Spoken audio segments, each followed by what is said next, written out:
este goberno nos volve a mentir, aínda que dicen que van a tratar de recompoñer todo isto nas próximas datas. Eso non nos vale, son demasiados chascos os que estamos levando. Estamos nunha situación en que cada día e cada hora que pasa para nos conta. Entón, vimos de estar ca empresa onte, donde nos dice que sí, hai eses inversores, eles nos certifican que hai bastante inquietude polas plantas, pero se este é o escenario que lle están poñendo diante os inversores o propio goberno, mal vamos, non?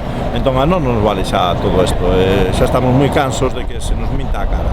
O 16 de xaneiro a non se nos había prometido a garantir o 100% de emprego en esta planta en Avilés, que nos metéramos de cabeza a esa proposta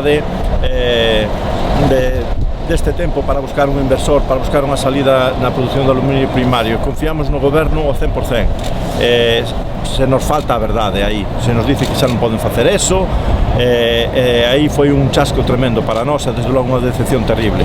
Hoxe volve a ser outra decepción terrible, porque non esperábamos que hoxe estuvera o deseado estatuto para as empresas electrointensivas encima da mesa, e non está. Esa é a gran realidade, e non podemos estar contentos, estamos moi cabreados, estamos cansados de que se nos minta desta maneira. Nós somos traballadores, con nós non se pode andar xogando, non podemos ser uns muñecos máis deste escenario, desta situación electoral. Estamos cansos xa. Entón, nos exiximos respeto, exiximos que se poñan a traballar. Nós vamos a seguir loitando.